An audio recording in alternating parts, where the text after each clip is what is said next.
Ginger. That's what you need. A mouthful of the good stuff and you'll see the back of any seasickness. Oh, thank you for your support, John. Don't suppose you actually brought any ginger? No, I don't get seasick. Terrific. Don't worry, Sherry. We've almost arrived at Cordona. I can see land through the porthole. So much for docking by tea time. The captain seemed more interested in his maids than in his maps. Oh, is Sherlock grumpy? Cheer up. We're back where we grew up. It's exciting. What's changed? What's the same? Ugh. I'm starting to question whether the weeks-long journey was worth it. Travelling all this way, enduring this indignity simply to visit a grave. Even if it is my mother's. Ah, that's just Mycroft's nonsense, still rattling around in your head. Try to forget what he said. I have. I believe it was that this is a performative farce, a feeble excuse to avoid responsibilities, and that there was nothing to be gained from it. You needed to do this. Enough of the self-pity and doubt. So we're a little late. What of it? We'll retire to the hotel and visit her in the morning. It'll be worth it. Thank you, John. And if you want to notify the captain's wife of his indiscretions, I will not stand in your way. Oh, at last. I'm quite ready to get off this cursed boat. Come on. We'll go together.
Hey, Sherry. Come on, catch up. Yes, yes.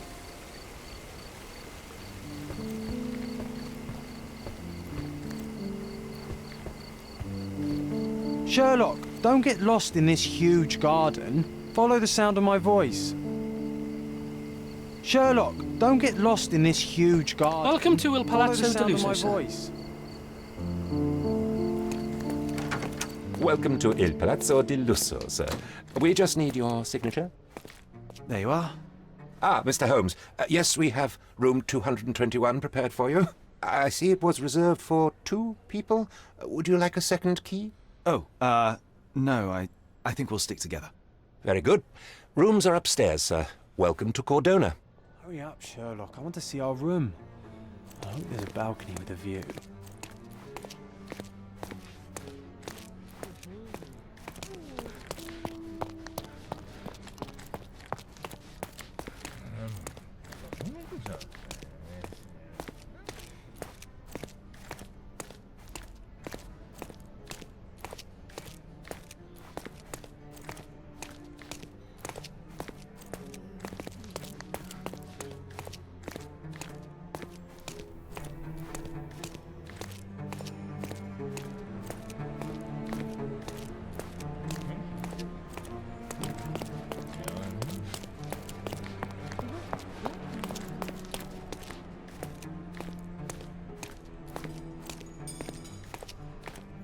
I apologize, sir, but your room is not yet ready.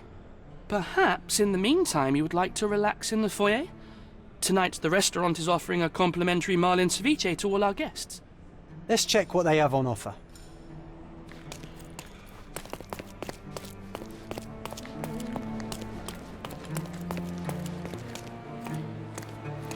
If seafood's not to your taste, everyone loves Benedict's batch. Our poached eggs with hollandaise sauce. Hey, Sherry. Just our luck.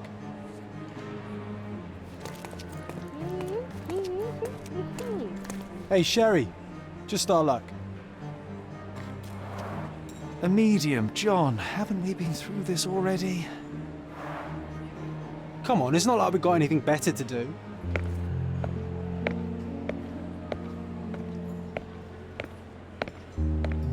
Excuse me, sir, but I believe Mr. Galich is conducting a séance at the moment. Perhaps you'd care to have your portrait drawn while you wait? Why? Pardon me? Why should I sit for a portrait? Sir, it's art. It doesn't need a why. It is its own justification. All things require justification, be they objects, systems, or beliefs. How about art is the lens through which we see the truth of the world? That's backward. Truth is not subjective and not complicated. It's just the truth. It either is or it isn't. You do not need a lens to see it, just an open mind. Ha! That seems rather close-minded. Truth, like beauty, is in the eye of the beholder. So tell me, what do you see? Mediocrity.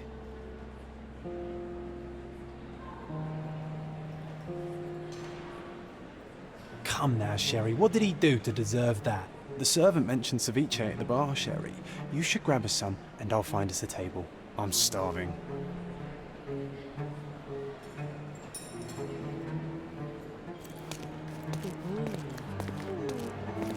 Okay, time to check if John found us a nice table for the evening. If seafood's not to your taste, everyone loves Benedict spatch. Our poached eggs with hollandaise sauce.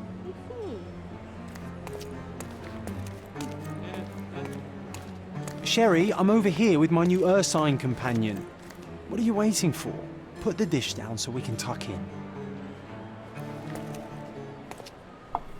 Cordona's even quieter than I remembered. It's going to be a long evening. Ah, come now, Sherry. What say we amuse ourselves with a little game?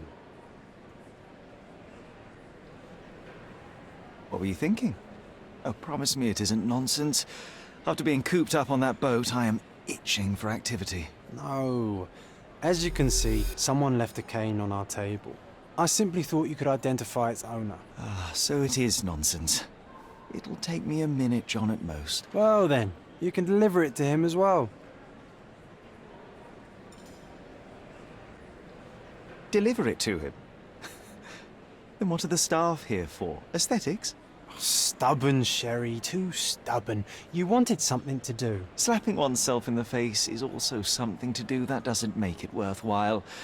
But all right, let me take a look.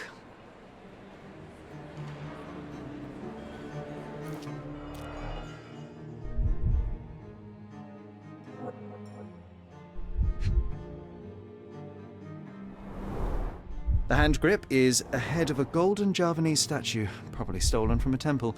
The dents suggest it has been used as a bludgeon. A crest depicting a bulb of garlic in a meadow, perhaps the Fielding family or Meadows, or Craven, from the Old English name meaning garlic place. The cane is made of ebony, it's worn uncared for, and bears the scars of numerous hits. This cane is an expensive and ostentatious weapon. Its owner must be vain, volatile, and of noble English blood. Take it with you, Sherry. Let's return it to its owner.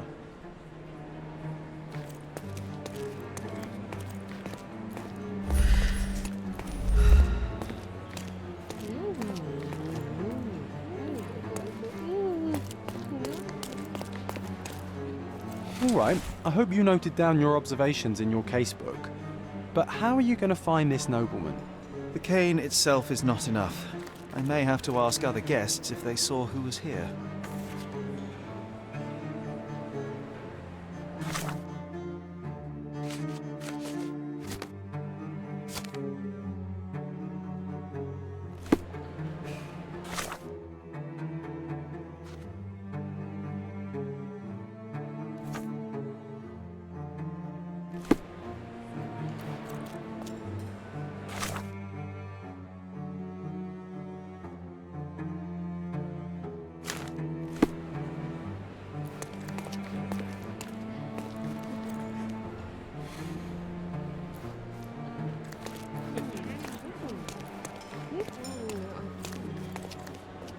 Is this familiar to you?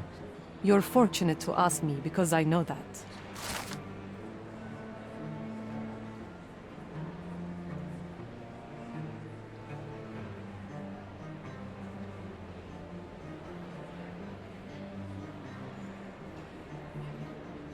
Well, even with your keen senses, Sherry, I doubt you'll find the cane's owner on your first try. And would you be confident enough to bet on it, my friend? Why not? Let's see how good you really are.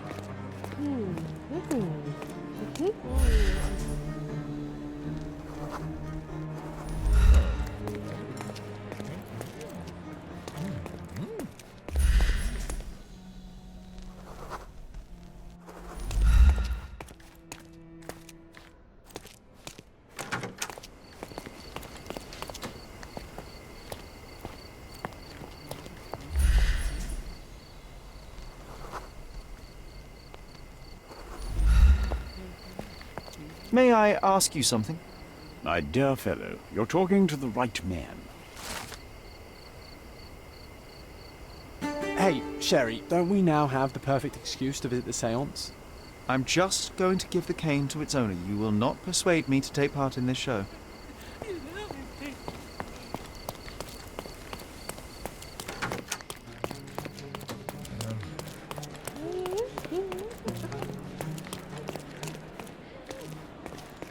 Come on, if you hurry, perhaps we'll see the ghost.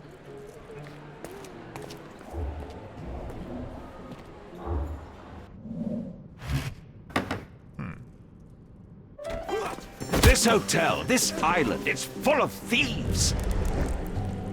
First my cane, now the diamond. Take your hands off me! Do you even know who I am?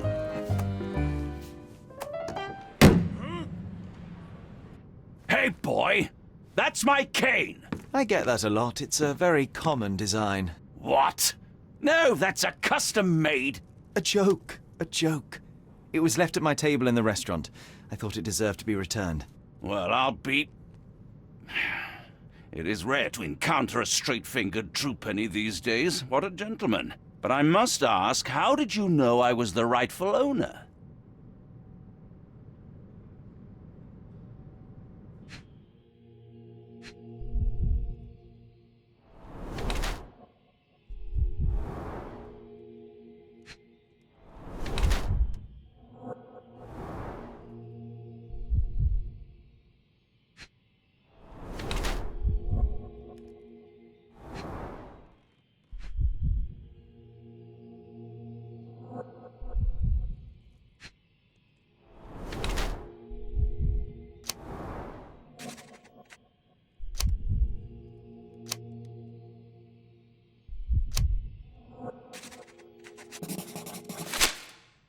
Simple deduction. Your cane told me everything I needed to know. I was after a strong, middle-aged man with a keen interest in adventure, noble blood, and affection for strong drink.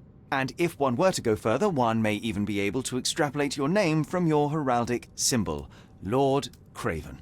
Marvelous. Simply marvelous. That's me, Lord Andrew Craven. You are the real medium. You hear that, Emma?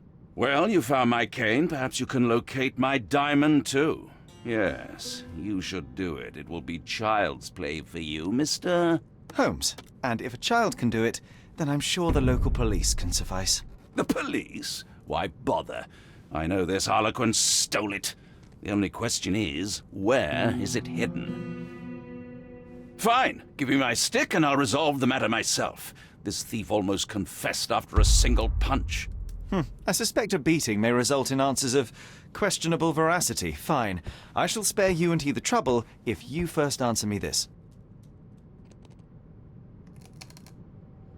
You insist the medium robbed you during the séance. But what occurred exactly? It was a dirty trick. We were sitting here in the dark, chanting and holding hands, as expected. Then something began to appear from the medium, like a cloud or a bubble. The swindler called it ectoplasm. Ah, yes. Common in the spiritualist trade, and quite the spectacle. Indeed, perhaps too much. My beloved Emma screamed in horror, and I stood to defend her, attacking that cursed ghost. How brave. But my hand hit nothing. The medium jumped away from me, and Emma fainted. I lit the candle, and the diamond was gone. How does a priceless diamond become the subject of a séance? It is an unusual accoutrement. Emma wished to speak with its former owners. My grandfather told us it belonged to a Rajah, an Indian king. So you were summoning long-dead Indian royalty, and, pray tell, you were expecting him to converse in English? To be frank, Mr. Holmes, I don't believe in ghosts. But Emma was fascinated by the idea of meeting a real king, even a dead one. Well, a crown is a crown. Can you describe the stone itself? A yellow diamond, not less than 100 carats, and perfectly egg-shaped. There is not another like it. Stay here, and don't touch anything. I'm going to investigate further. Don't fret, I'll be keeping a close eye on this thief.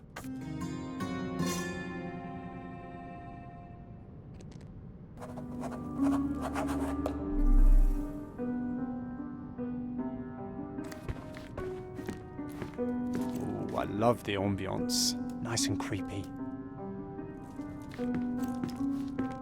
Thank you for helping us resolve the situation, sir.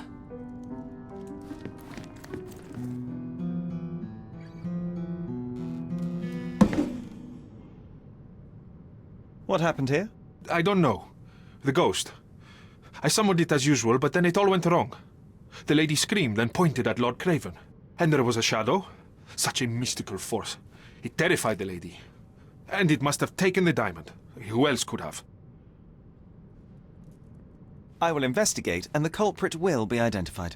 But the stubborn brute Lord Craven blames me right now. As if I could do something like that. Perhaps you can reason with him? Please?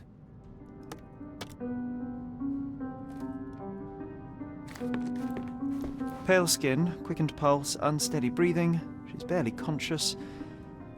The feebleness of women. Really, Sherry? Poor thing. Find the stone, Mr. Holmes, and quickly.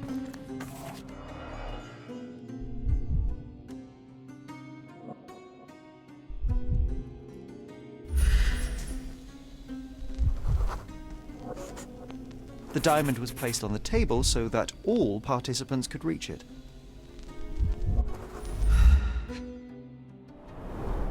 This must be the ectoplasm. Too bad there's not enough for a proper chemical analysis. Ectoplasm. The ghost was here, Sherry. Half a glass of Balblair scotch and the remains of a Paul Aranaga cigar. What else does a gentleman need? There are light traces of rouge on the edge of this wine glass.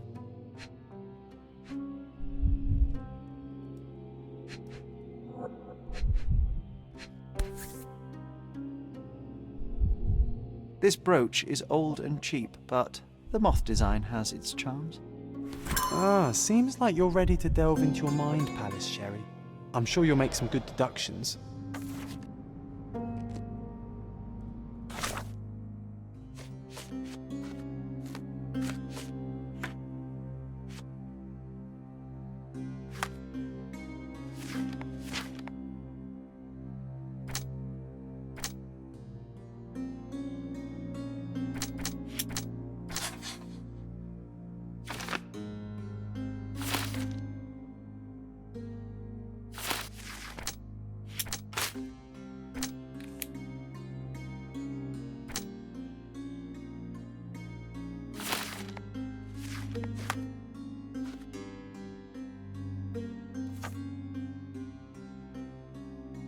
It seems there may have been an unexpected visitor outside the window. Ah, I hope it was the ghost of the Rajah. This hefty chair has nearly broken after hitting the wall. Could one man even lift it? At Cambridge, I was captain of the rugby team. It was no place for weaklings.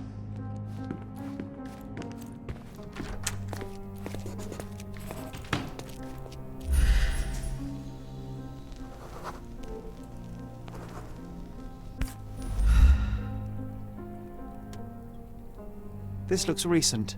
A shoe with a broken heel will surely leave scratches. All right, John. Do you think a ghost could leave this footprint? I'm reserving judgment. Use your keen eye to follow the trail.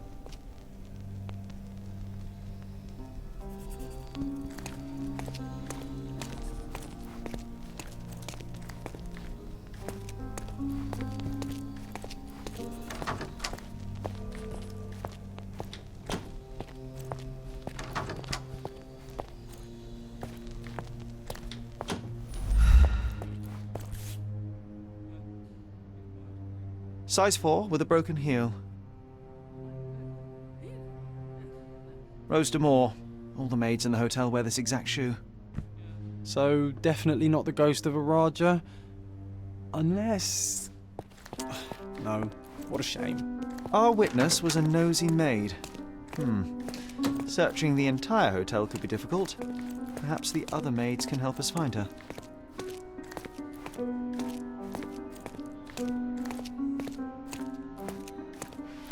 May I ask you something?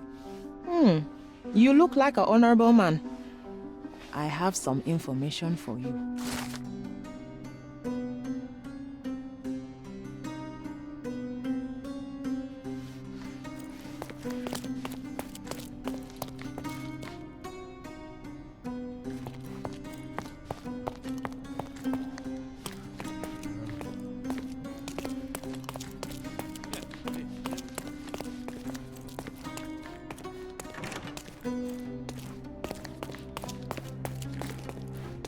Those are the sharp eyes of a man with a bright mind.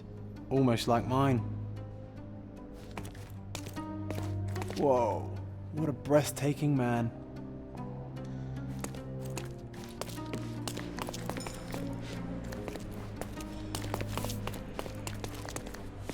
Finally, there you are. One would think a maid would be easy to find in this place. I'm sorry, sir. Do you need more towels? No. You are the maid who saw the ghost in the seance room, yes? How did you know? Simple. You changed shoes after breaking a heel while fleeing the scene. I'm sorry, sir, but if I may ask, who are you? I'm a novelist documenting the supernatural and those who witness it. Now, should you take a starring role in the tale, I will need your name. Oh my, a book? And you want to include me?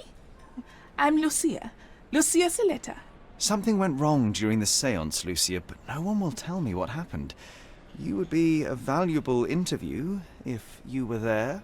I was, and I saw everything with my own eyes. Describe what happened during the seance.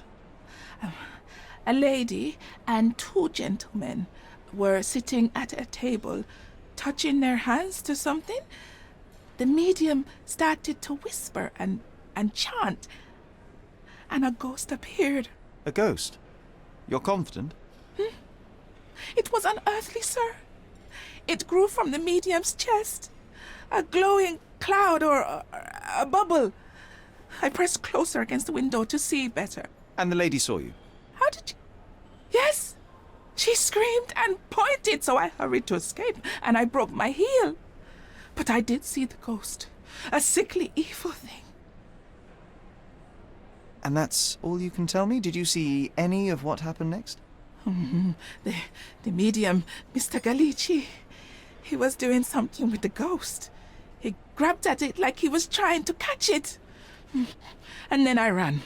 I suppose I should be grateful you endured these horrors for such a long time. All right, I have your account memorized. Good day. You lied to the poor girl, Sherry. What a tease. She'll dream about being a character of that book. Surely a pleasant dream is better than no dream at all, John. Oh, let's get back to the crime scene. I always love seeing you explain simple things to simpletons.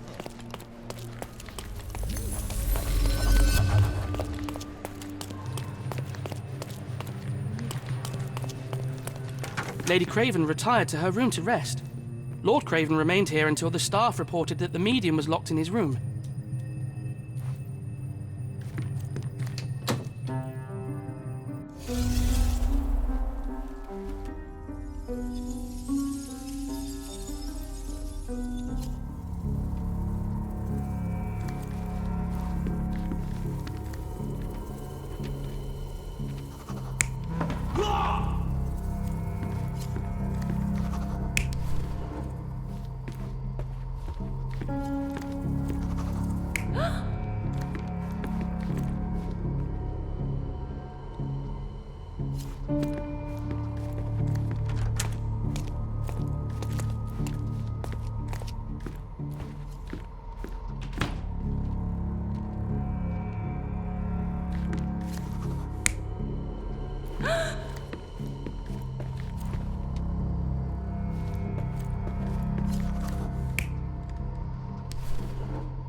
It all began when the lady screamed and pointed at the window. Lord Craven jumped up, ready to face anything, ghost or human. The medium shrank back in dismay. He was not expecting such a reaction and had to quickly hide the ghost. The lady was the only one left touching the diamond, at least until she fainted. Amazing. It's like you saw it with your own eyes, sir. Oh, I forgot that you were here. I guess I should discuss all of this with Lady Craven. The Cravens are upstairs in room 226. It is one of our finest suites. If the lady was touching a diamond, then she would have felt the ghost take it. What do you think it felt like, Sherry? A jellyfish?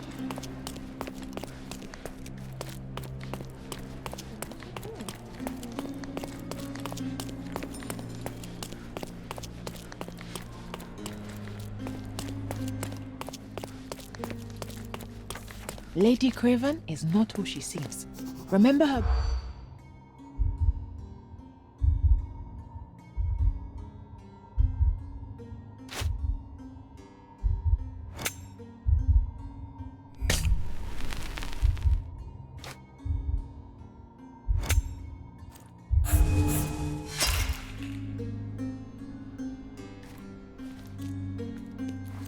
Lady Craven is not...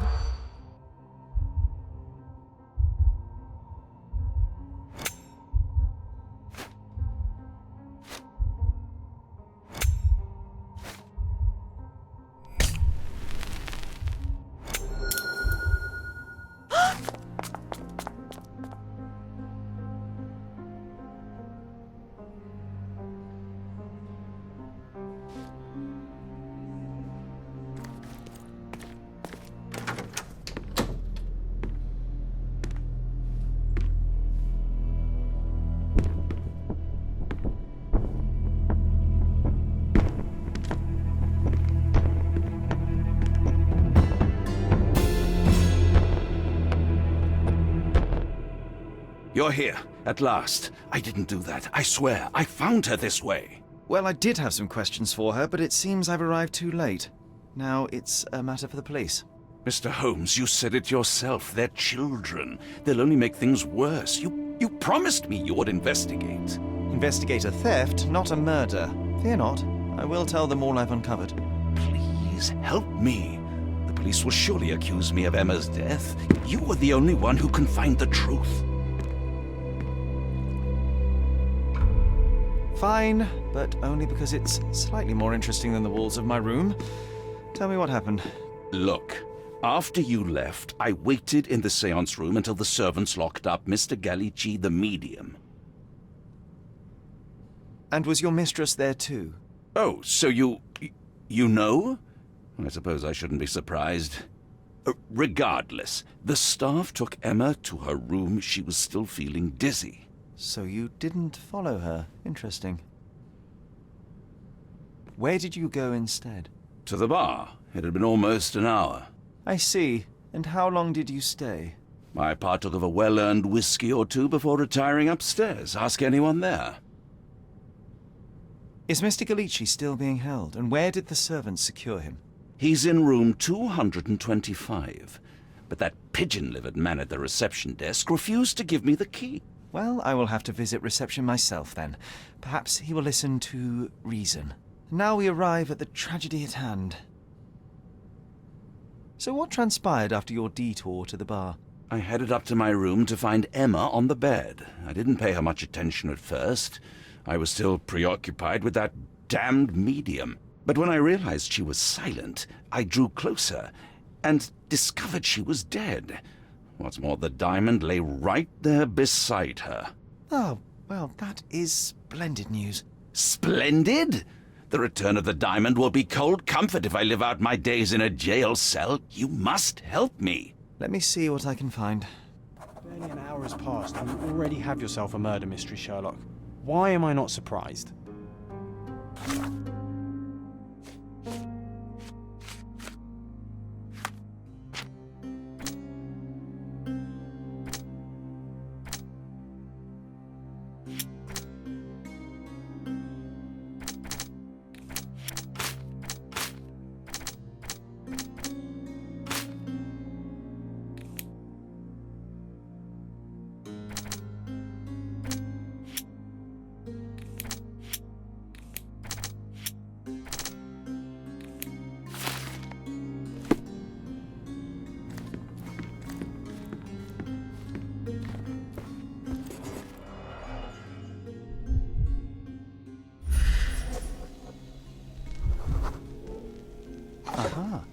A neat hiding place.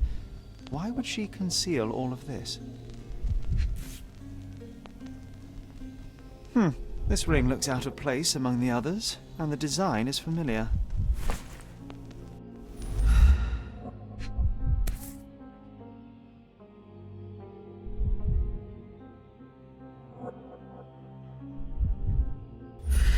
Virtus audacta sapit. Courage tastes bold. A unique family motto.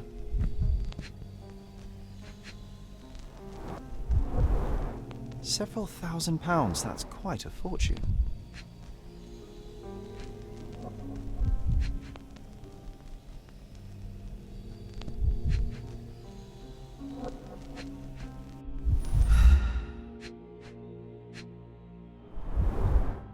Fard rouge, calomel mascara, a real altar of beauty for the travelling temptress. The mystery deepens.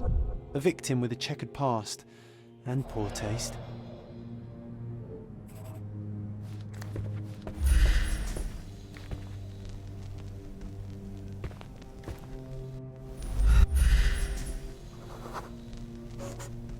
A remarkably simple lock.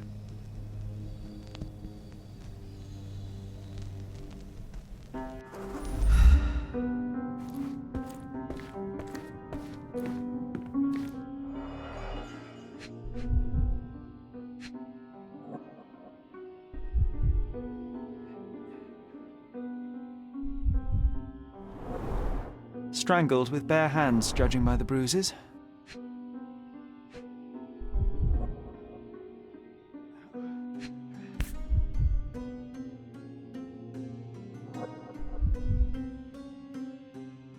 This must be the missing diamond.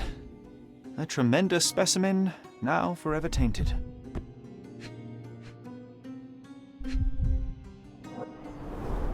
Everything was tipped out of the bed as if it was searched. Do you think she stole the stone? It's certainly possible, but we won't get her confession now. Well, there is a professional medium right next door.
I found these jewels secreted away. Are you familiar with them? Ah, it cannot be so. That deceptive wagtail. How could she do this? That sounds like a yes. These items were supposedly stolen from us during our trip. I must have spent hours reporting it all to the police. And it turns out she had them all along. The trollop. I'd kill her myself, was she not dead already?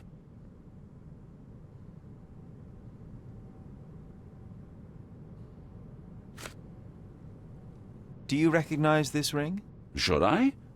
It's a third-rate piece if ever I've seen one. I'd never buy something like this. Did you ever see Miss Emma wearing it? No. And why should she? I gave her enough jewelry that she could wear a superior ring every day of the week.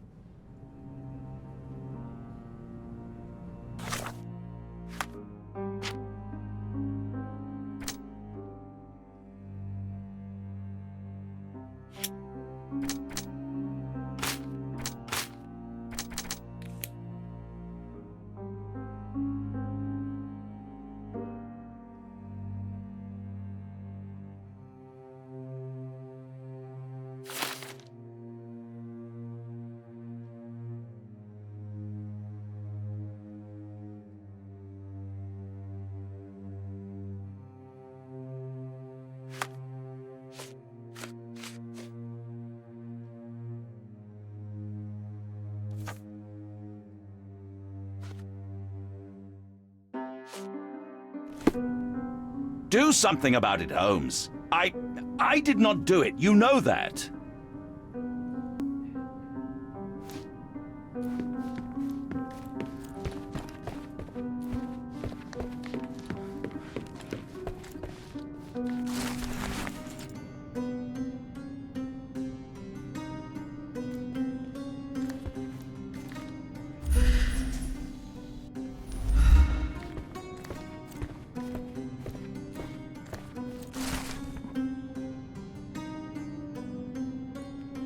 Someone was not happy with his post.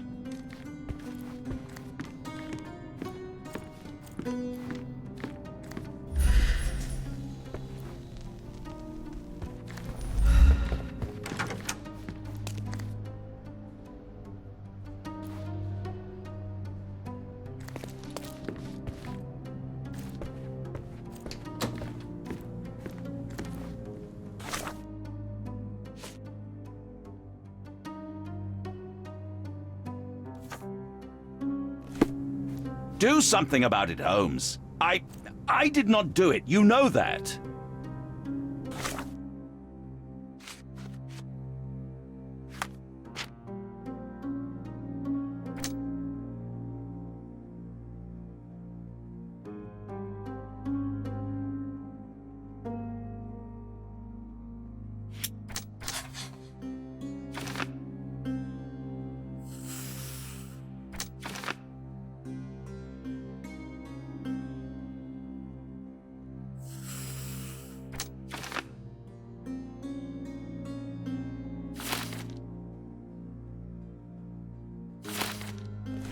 Do something about it, Holmes. I did not do it.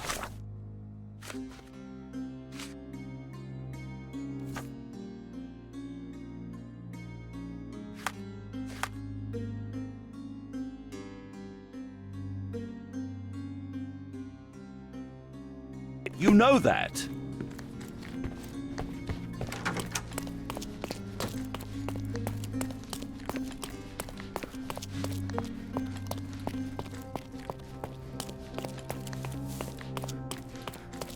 Give me the key to Luca Galici's room. I need to talk to him about the events of the séance. I suppose you are an impartial outsider. All right, but please do not give it to Lord Craven. We do not want to see our reputation damaged further. Awkward. They still don't know what a nasty surprise awaits upstairs. Hush. No need to cause another ruckus. The last thing we want is the police to come meddling. Sorry. Maybe a guest noticed him.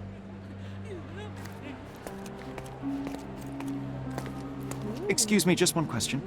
That's a question I can answer.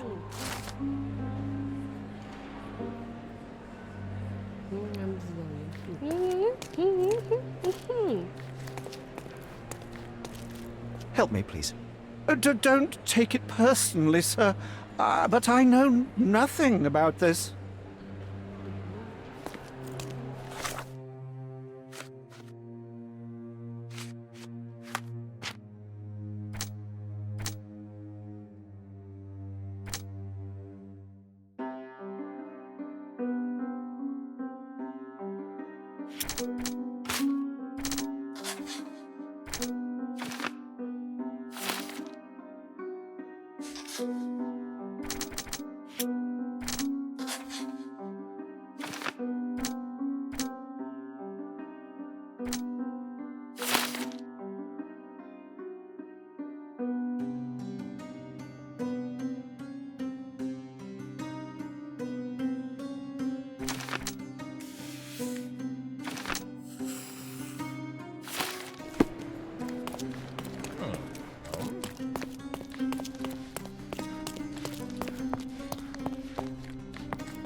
Someone is making the most of his stay.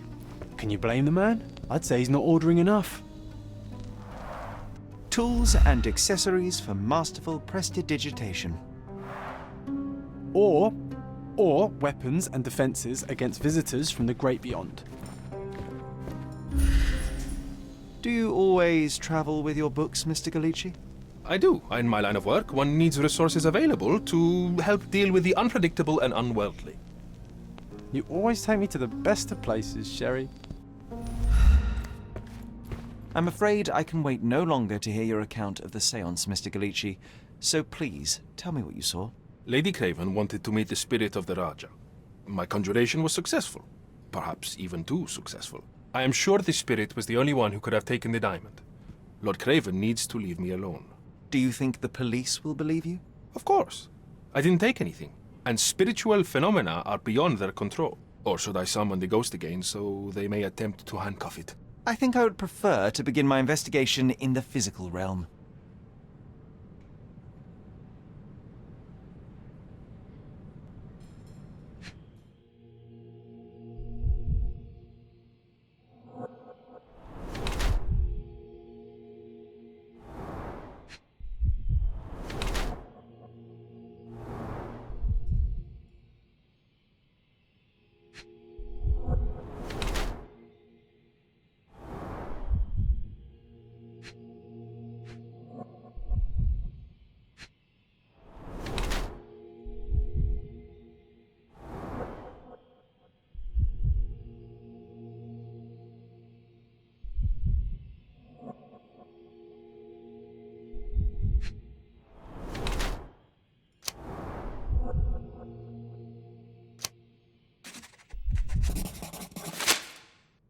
I have shocking news that changes your situation entirely. Oh, no, wait.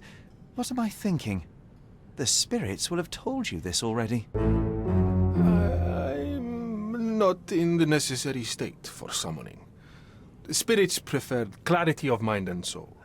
Please, tell me. Lady Craven died in the very next room while you were in here. Did you not hear anything? What? How? In fact, I did hear noises. That Craven is a very loud man, but I never thought he would do that to his wife. Well, you claim to be a medium. Perhaps you could ask her spirit why. What? No, it's too dangerous. Oh well, at least I can make the dead talk. Those scratches on your hands look rather painful. What happened to you? It was those savage servants. They were so rough bringing me here as if I was trying to escape. When I'm free, I'll demand compensation.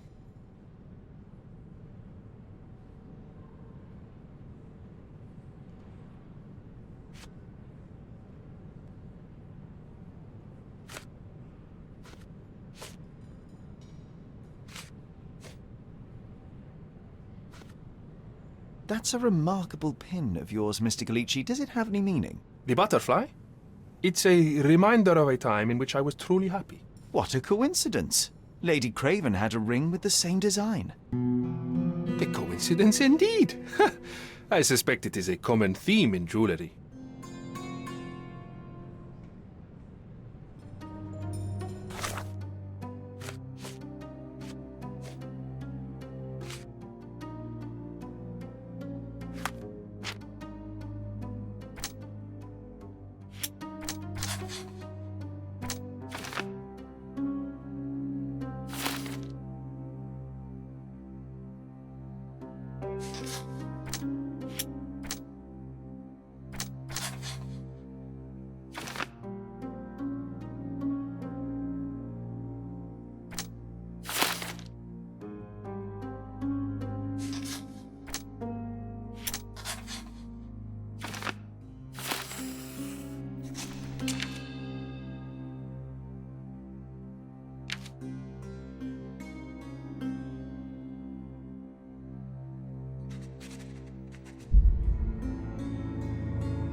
Do something about it, Holmes. I did not do it. You know that.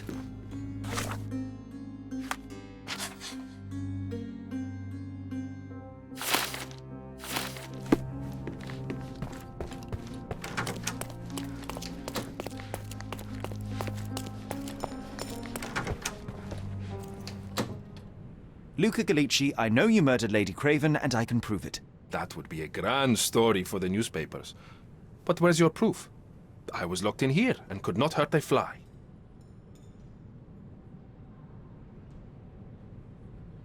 As for the motive, it's obvious that you deduced that Lady Craven was the real thief. Of course, it helped that this was not your first encounter with Miss Emma. I am... I don't know what you're talking about. How on earth can you believe this? I think the police will easily find the proof when they browse their archives. Your wrists are bloodied, and there's no way a servant's manhandling could cause such an injury. It was Lady Craven as you strangled her. You are fantasizing, Mr. Holmes.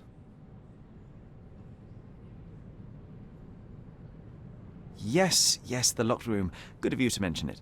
I inspected the door between the rooms, and the lock on it is piteous. You could open it with a penknife. So I am now a burglar, as well as a thief and a murderer? It is done, Luca. You will be arrested. Your best strategy now is to confess and hope your reasons were justified.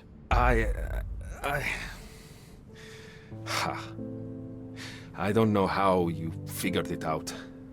But yes, I killed her. I had to. This woman could not get away with ruining my life twice. Twice? I knew Emma before she was a lady. I mean, she pretended to be noble back then too.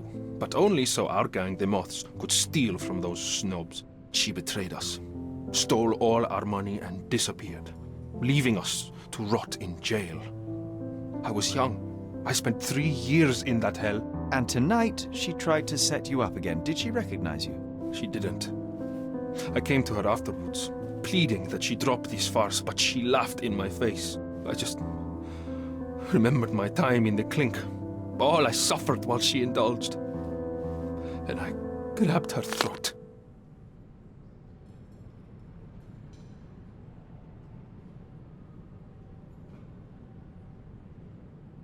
Murder is murder, Luca.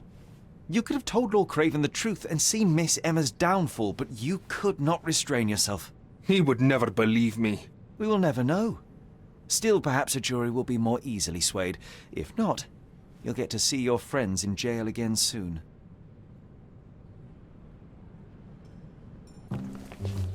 We'll meet again, Holmes. I will get you, in this life or the next. Get your hands off me. He murdered the woman who put him in jail. Should we be worried? Fear not, John. Unlike Miss Emma, I will see him coming.